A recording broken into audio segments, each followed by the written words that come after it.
Good morning. We are extremely pleased that you are here.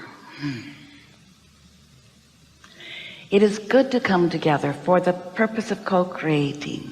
Do you agree? You're knowing what you're wanting, why you're here. You like taking thought beyond what it has been before.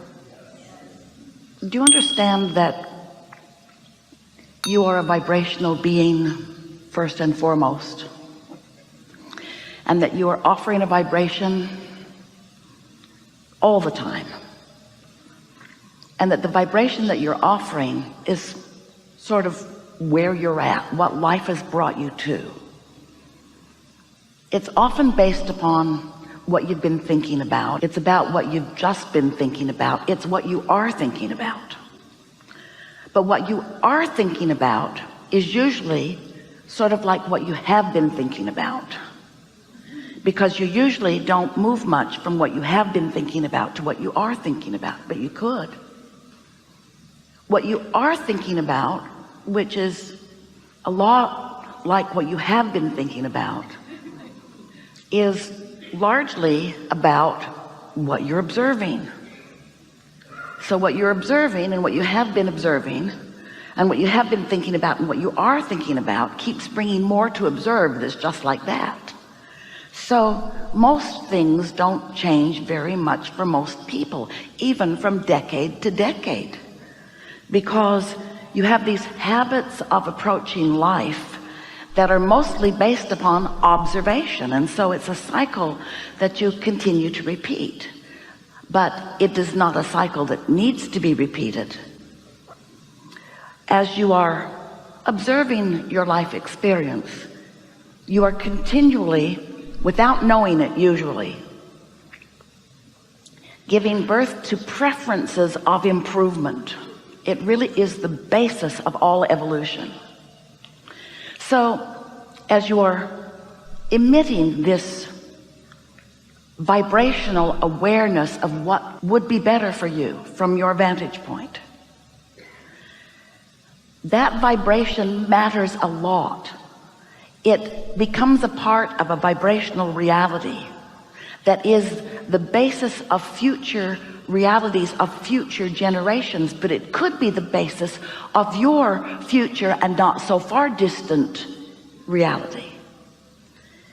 But it's slow going for most of you because your awareness of what is dominant. Hold that word dominant in your mind for just a little bit. We want to revisit as we move through this day together, because there are many things that you think about, and sometimes you feel good when you think about some of these things, and sometimes you don't feel so good when you think about these things. But in every case, on every subject, you do have a dominant vibration. And let's call that dominant vibration your belief. Your belief is a thought that you continue to think.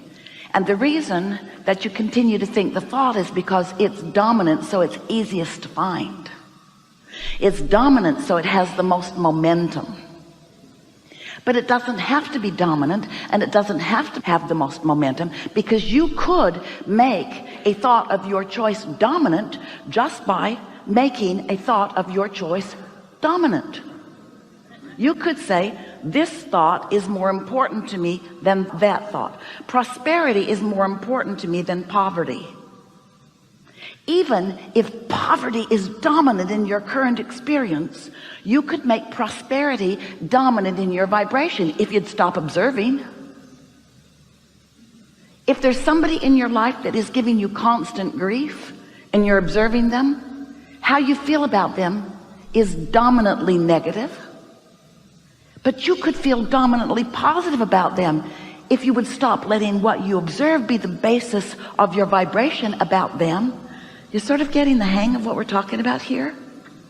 We're talking about the difference between being a deliberate creator, one who chooses the dominant thought and practices it until it is easily dominant, or one who just stumbles around, we love you so much, and focuses by default on whatever's loudest or most present. And you know what's so tricky about that? What is most present in your experience is what's dominant in your vibration. But you could change what's dominant in your vibration. You could have 10 major aspects of your current life. One of them could be pretty good, and 9 of them could be far from good. And if you would focus upon the one that you like, you could make it so dominant the other 9 would have to become the same. We love you so much, but you are lazy. You don't do that. You don't choose often what you mean to be dominant. You don't choose the direction of your thought or the vibrational content of your thought, because along your way you have come to believe that what is dominant, but it isn't. Vibration is dominant. So you could choose from what is, whatever aspect of it you want. The other day, Esther was enjoying cleaning up some resistance in her own experience on a specific topic. And she was using a process that we've been teaching for quite a long while called a focus wheel. And the focus wheel is used to increase momentum. It is used to pick a topic that you would like to make dominant and increase the vibration of it, which is what makes it dominant.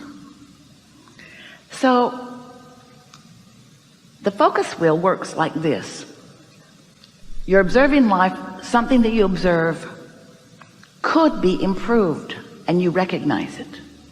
So you sit with the intention of improving your vibration on a subject. So you start with where you are. Such and such sucks. And then, as always, when you know what you don't want, for just a flash you know what you do want. So on the other end of that stick is a clearer than usual picture of what you do want. I know I don't want this, I would prefer this. So in the center of a page, Esther always draws a big circle, and she writes a positive statement that right now is not dominant within her at all. In fact, the opposite of it is dominant within her. That's why she's doing this. It's something that she intends to make more dominant, because she is going to focus on it for a little while and allow it to become more dominant. You following? So she writes this in the center, and then she tries to think of things that are easy to think of, the support center circle of intention. And it's pretty easy. First one comes sort of hard, but then she gets rolling, and she'll write the first and the second and the third and the fourth and the fifth and the sixth, and sometimes she'll just fill a whole page in all around.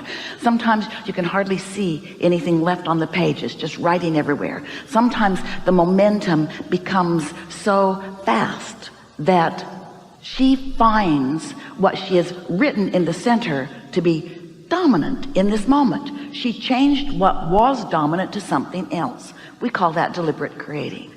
It's fun to clean up vibration. However, cleaning up vibration, just the idea of cleaning up a vibration, has resistance in it, because there's something to clean up. And when you focus too long or too hard on what you're cleaning up, you make it dominant. You can do so many focus wheels on something that bothers you that you can make that thing that bothers you dominant. You getting the sense of what we're talking about? We love you so much. That's what humans do. You try so hard to get it right.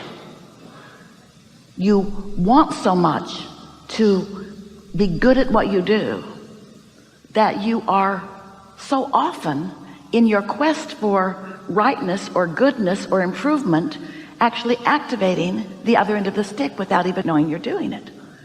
Well, that's what Esther was doing. She was working so hard on cleaning up a vibration that she had been aware of that keeps rearing its ugly head, that while she was going through the motions and actually slightly improving the way she feels, overall, too much focus wheeling on the same subject over and over again was making what she didn't want dominant. Can you follow this a little bit? And can you put it in the category of trying too hard? So something very wonderful happened to Esther during this process. Right in the middle of the process, she grew weary of the subject. Sort of like sitting and looking through the catalog too long. Has that ever happened to you? Seemed like a good idea. Oh, I'd like that, and I'd like that, and I'd like that. But after about 25 catalogs, you just want to vomit. Too much. You know what we're talking about. Too much on a topic without really improving anything. Maybe too much yearning. So she reached that place, which for ease of conversation, a really good description, she reached a place without, in that moment, being able to consciously identify it, of just giving up. It was like, enough already. Enough already. I've said what I want what I've said. I'm Popeye the Sailor Man. Something like that. And in the process of that, she doesn't even know how she did it. So we can't even really teach it to you. We're just telling you it's possible. Oh, we'll show you how.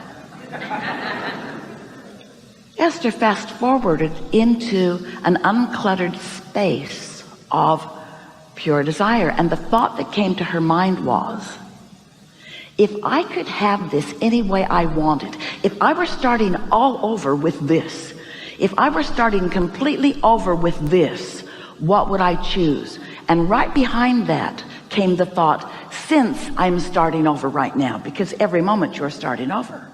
In every moment, you're starting over on what you make dominant. Since I'm starting over right now, what do I choose? What do I choose since I'm starting over? It was like she rocketed through a portal where no resistance went with her. She was free of the focus wheel, free of trying to clean stuff up. She went into a sort of dream state, a sort of state of, since I get to choose whatever I want, what do I choose? She was free of now reality and just in a dream state of, what would I choose about this? Well, I would choose this, and I would choose this, and I would choose this, and I would choose this. She was breathless. And the reason that we're telling this to you is because it was so obvious to Esther, the difference between trying to clean up a vibration and just starting fresh on a subject where there's nothing to clean up, and allowing yourself to go right to where you want to be. So we want to talk to you about vibration and momentum, and about where you stand, and about how through life you have sent all of these vibrational rockets forward, which have become the vibrational version of who you are. And the vibrational version of who you are, it's such a real thing. We called it vibrational reality for a while. We gave it a name, The Vortex, wrote 2 books about it, because we want you to feel the bigness and the realness and the wholeness of it. But most of all today, we want you to feel the resistance freeness of it. We want you to feel the sweetness of it, the niceness of it, the love of it, the bigness of it, and most of all, the power of it, because there's no resistance in it.